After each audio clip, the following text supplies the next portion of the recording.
फटाक 30 सेकंड में पूरी खबर डाउनलोड करें ताकि आप। नमस्कार, आप देख रहे हैं बिहार तक। मैं हूं आपके साथ सुकन्या सिंह। यूपी चुनाव को लेकर जेडीयू बेहद कंफ्यूज नजर आ रही है। कभी आरसीपी सिंह सामने आते हैं, कुछ और कहते हैं, कभी ललन सिंह सामने आकर कुछ और बयान देते हैं, कभी केसी त्यागी आकर कुछ और कहते हैं। बता दें कि जेडीयू की पहली प्राथमिकता है कि एनडीए गठबंधन के तहत उत्तर प्रदेश के विधानसभा की कुछ सीटों पर अपने कैंडिडेट दिए जाएं। कवायद जेडीयू की तरफ से जारी थी, लेकिन कुछ खास हाथ लगता न देख जेडीयू की तरफ से मंगलवार को केसी त्यागी का बयान आता है। केसी त्यागी कहते हैं कि कोशिश करके भी बीजेपी के साथ कोई गठबंधन नहीं हो सका और ऐसी परिस्थिति में जेडीयू अकेले दम उत्तर प्रदेश के विधानसभा चुनाव के रण में उतरेगी। उसके बाद फिर आरसीपी सिंह सामने आते हैं। वो कहते हैं कि बीजेपी से अभी बात चल रही है और फिर ताजा बयान ललन सिंह का आता है और पूरे मामले को ललन सिंह और भी ज्यादा कॉम्प्लिकेट कर देते हैं।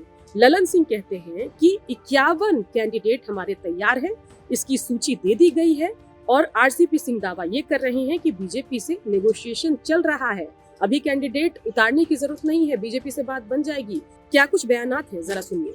विचार विमर्श किया है और मुझे पूरी उम्मीद है कि जैसे हम लोग बिहार में साथ में लड़े हैं भारतीय जनता पार्टी जी के साथ, उसी प्रकार से हम लोग उत्तर प्रदेश में भी लड़ेंगे।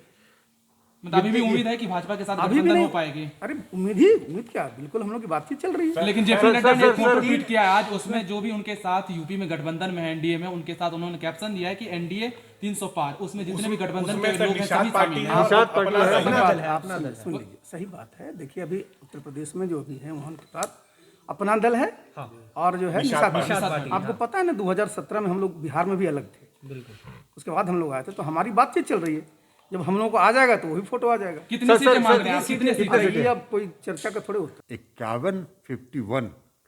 51 प्रत्याशियों की जो सूची इन लोगों ने तैयार की है, वो सूची आज इन लोगों ने सुपुर्द कर दी है।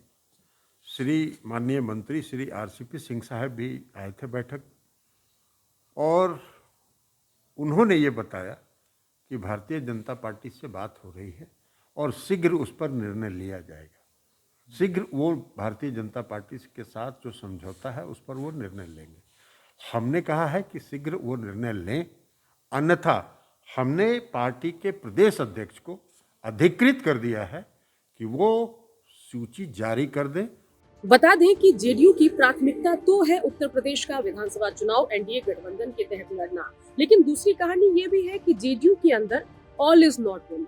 जेडीयू के अंदर द्वंद्व चल रहा है। नीतीश के बाद कौन सवाल का लोग जवाब ढूंढ रहे हैं और ऐसे में लोग खुद को नीतीश के बाद नंबर 2 साबित करने की कोशिश में जुटे हैं। इसी कड़ी में आरसीपी सिंह की कोशिश ये है कि बीजेपी के साथ नेगोशिएट करके नीतीश कुमार के सामने ये साबित कर दिया जाए कि भाई मैं तो आपके लिए सही तरीके से काम कर रहा हूँ, आपका उत्तराधिकारी बन सकता हूँ।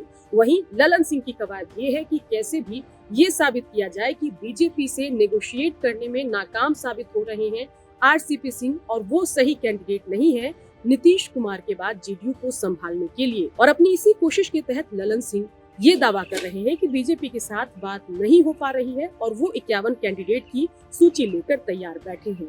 खैर, जेडीयू के अंदर की रशाकशी या हम यूं कहें कि सत्ता की लड़ाई कहां तक पहुंचती है, ये देखना अहम होगा। साथ ही नजरें उत्तर प्रदेश के चुनाव पर भी टिकी है, जिसमें बीजेपी के साथ साथ बिहार की सभी अहम पार्टियों की दिलचस्पी है। देखना होगा कि आगे चलकर जेडीयू अकेले उत्तर प्रदेश का चुनाव लड़ती है या फिर एनडीए गठबंधन के तहत।